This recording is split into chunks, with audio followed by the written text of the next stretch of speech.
we have Business Studies, Paper 1, May 2022.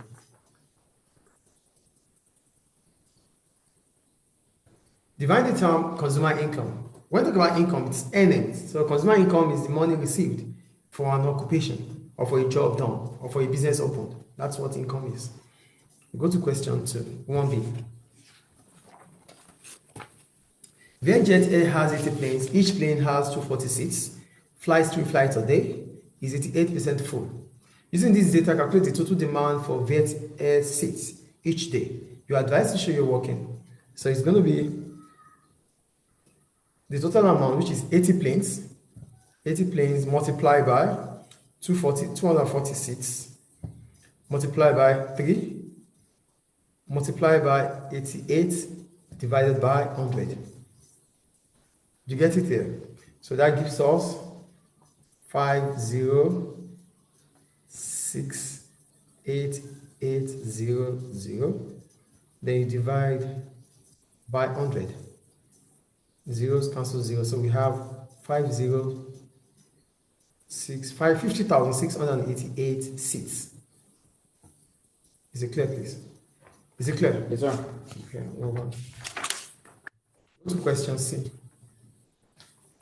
Analyze 2 entrepreneurial motives Nguyen may have had when starting Vietjet. There's a motive. Motive is simply talking about the reason, the brain behind. What makes you to want to join or to want to do something? That's what motive is about. So here I go. Entrepreneurial motives are factors that drive individuals to setting up their own business. So a factor, the reason that brings about you wanting to start up a business, that's an entrepreneurial motive. So those factors could be profit or personal achievement. And based on the case study, Nguyen understands that the airline industry is growing in Vietnam, and tourism may increase due to rising income. As a result, may be able to make revenues and profit. So the motive or the brain behind wanting to set up a business is the profit motive. So that would happen as a result of that. Nguyen grew up in a country with few successful women in business. Setting up our own business may prove our worth. So in the environment she grew up in, there are few people, few ladies in business, few women in business, and she might be able to prove a point there if she starts up and she becomes successful. We go to question D. Vietjet Air faces increased competition from new airline businesses in Vietnam. Discuss how increased competition may affect airlines passengers in Vietnam. When we talk about competition, competition is a rivalry that exists between airlines here, because the airline is a case study, that are trying to sell to the same customers, because there's no customer in heaven. So yeah, competition is the rivalry that exists between firms trying to sell to the same customer in the market or in the industry, like the airline industry.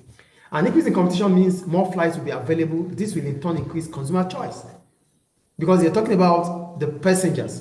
So how does an increasing competition affect passengers? So everything you have to talk about must relate to passengers. So an increase in competition means more flights will be available. This will in turn increase consumer choices. Consumer choice will increase because more flights are available. Competition will encourage airlines to improve their services in terms of quality. This means customers will witness quality time on board. Quality attracts customers.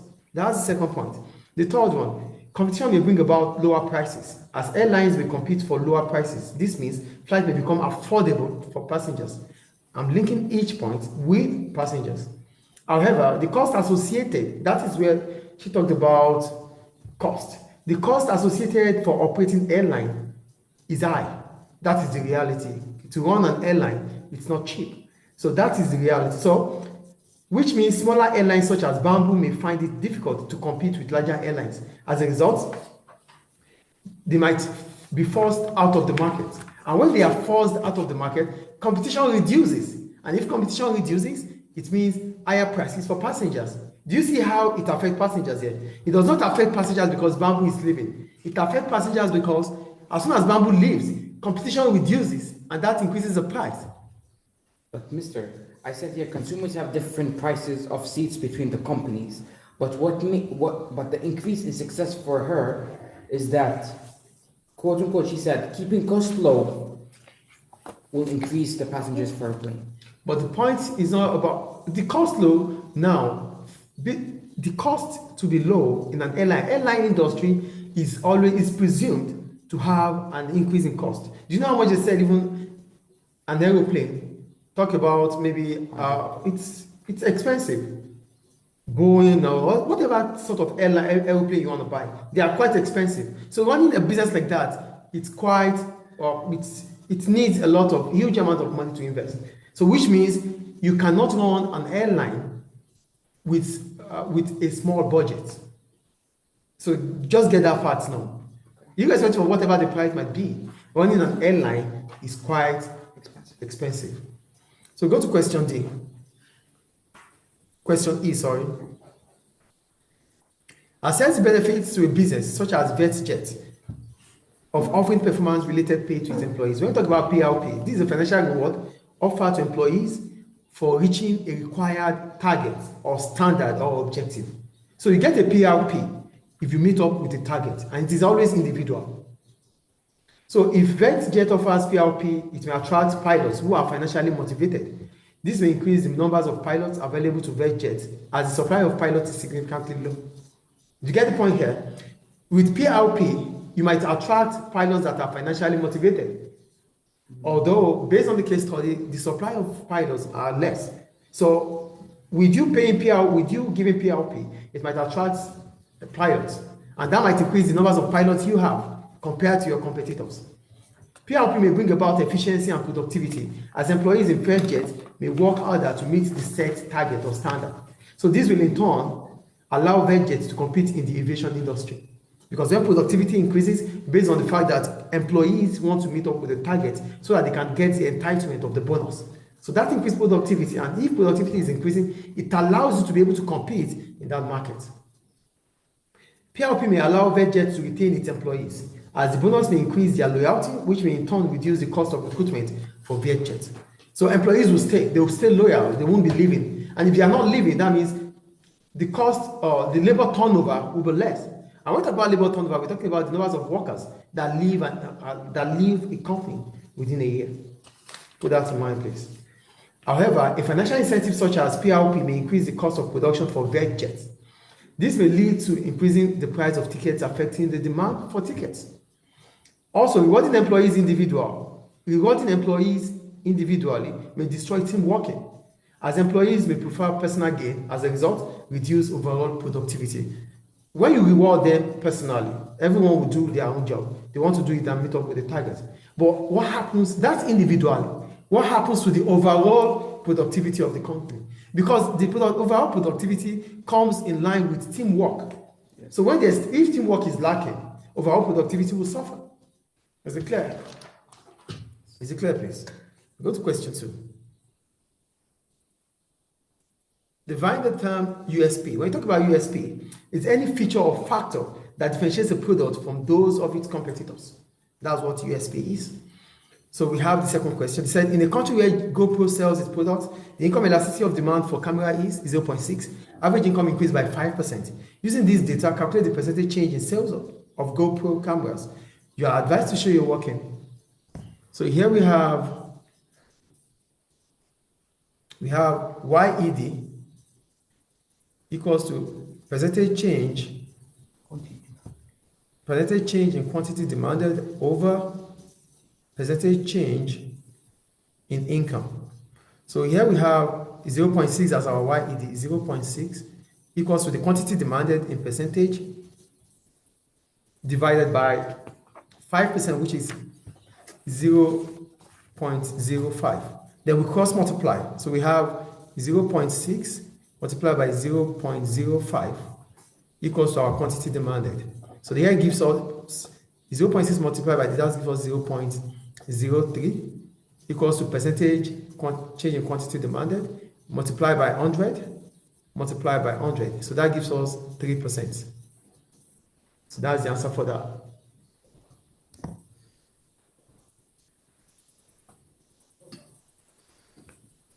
Okay, so now we have... We'll go to question C. I said, analyze two benefits that a business such as GoPro may gain from the use of social media. When we talk about social media is an application that allows users to transact, to communicate, to get involved in social networking.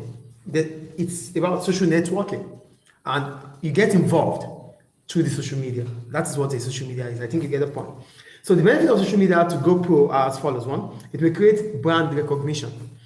The use of social media may allow GoPro camera users to share their experience on social media. This may lead to brand awareness and loyalty. Do you get the point there, please? Do you get the point, please? Okay. Social media is the latest trend. So by using social media platforms such as Instagram, will allow the growing Instagram users to know more about GoPro cameras. This may in turn increase the demand for its cameras and may lead to increasing revenue and profit. Yes? As a social media will help businesses to gain awareness for its brand, and to help businesses know what their competitors' products are, and helps businesses to see what their customers think about their products. Yeah, it's fine. It's fine. Yeah, but It's from spelling. Yeah. I must have another question though. What do you think when I said social media will help GoPro to increase its recognition? It means that people will start wanting the product, which will increase the demand for GoPro. Yes. And GoPro will increase their price to increase their profits. as you have said it so swiftly, write it swiftly. Thank you. So go to question 2D.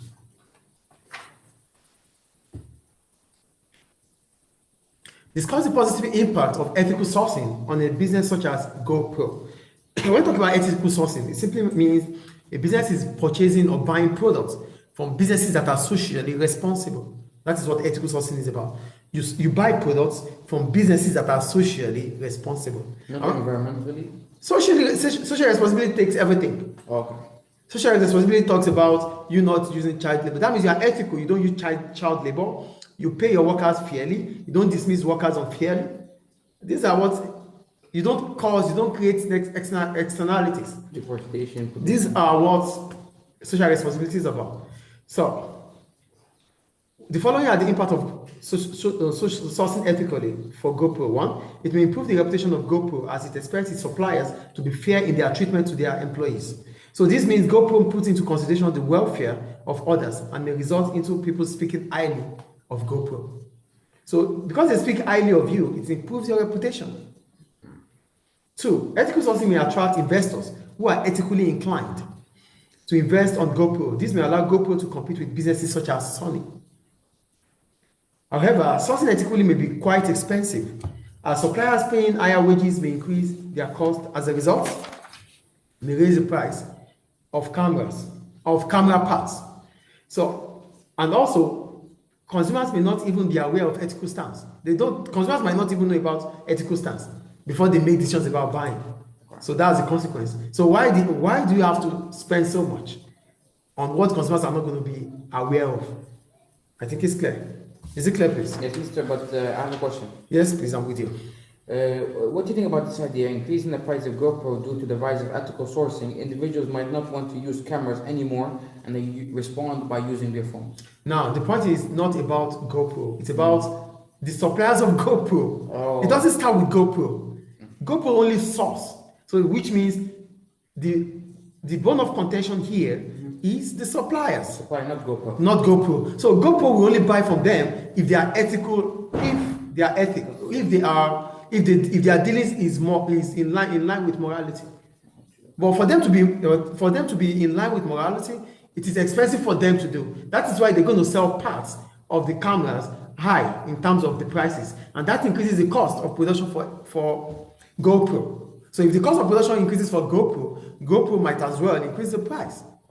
I think it's clear now. So you have to link it with suppliers before getting to GoPro. Come on. We go to question. That's 2E, right? No, 2E now. 2E now, right? Okay. Yeah, they said, assess the benefit of using product orientation approach for a business such as GoPro. When talking about product orientation, it simply means the business is an approach that allows the business to produce the product and start looking for buyers, instead of making a research before producing the product. Making a research before producing the product is market orientation. I think the 2 points are clear. So what are the benefits of product orientation? Here I was. First, I said product orientation is a business approach which allows a business to produce its product based on its technicality and ability, then find the customers rather than making a research before providing the product. That is what product orientation is about. So the benefit of product orientation are as follows. One, it saves time. How does it save time? The time GoPro would have spent seeking for consumers' opinion will be saved, and that reduces the cost of production. This may in turn reduce the price of cameras. Two, products like camera will definitely create a need or want without any research due to its technicality. It's a technical stuff and it's technology. So the need will come, the need or the want will arise. So without even making a research. According to the case study, GoPro was the first to create and sell the new technology, which simply means gathering information from the beginning about the new camera may not have impact on its production because it was developed based on Nick Woodman's need. The guy needed it, so he wanted a camera that he needed something that would video them while on what they are doing. So it created a need for himself already, and that's why he created such.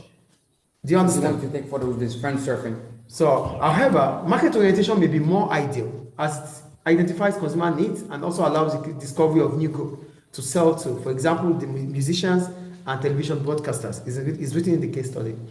Also, increasing number of competition means consumers become more aware of technology. So that means because now they know more about technology, it is important for you to keep up with them, with the latest trend, so that you don't lose your existing customers and you are able to gain potential customers. So it's not all about existing customers and also potential customers.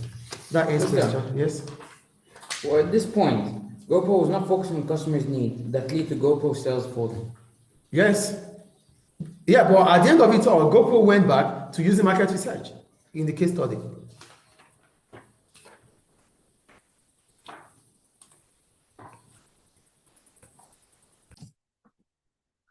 We'll go to question 3. Where's question 3? I think I got there. Okay, so above here. So, they said Richard Branson, that's the CEO of Virgin. So Richard Branson is well known for his democratic leadership style. Evaluate the extent to which a democratic leadership style is the most appropriate for a business such as the Virgin Group. When I talk about democratic leadership style, first, what is democracy? Democracy is the government of the people, for the people, and by the people. That's what democracy is. So it simply means the involvement of people in decision making. That is democratic. By the government. So government. I said democracy is the government of the people, for the people, and by the people.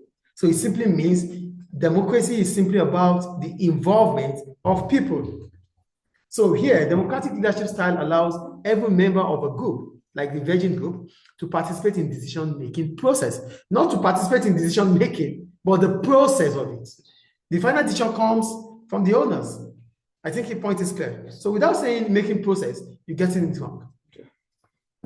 The Virgin Group has different businesses, which simply means there is need for a wide range of skills and expertise. A democratic leadership style will be beneficial in such situation. Virgin Group can be seen as a cosmopolitan. That means it's a conglomerate, which means it's diversified in different areas of walk of life. So what areas of businesses. So it means it's important to have experts and skilled employees. And if you're having them, you need to use them. And the only way to use them is to share ideas with them. So democratic leadership style can help to build team relationships by sharing ideas. According to the extract, Branson encourages teamwork, which may in turn increase job satisfaction and bring about productivity. That's the first point there. Branson's approach encourages praise, which is likely to motivate employees. With participation of employees, they are likely to be committed to the business. And if they are committed, it means they will do more, they will put effort in doing things. Democratic leadership style may bring about efficiency in problem solving, not just efficiency in problem solving, as Branson is unlikely to solve all the problems that may arise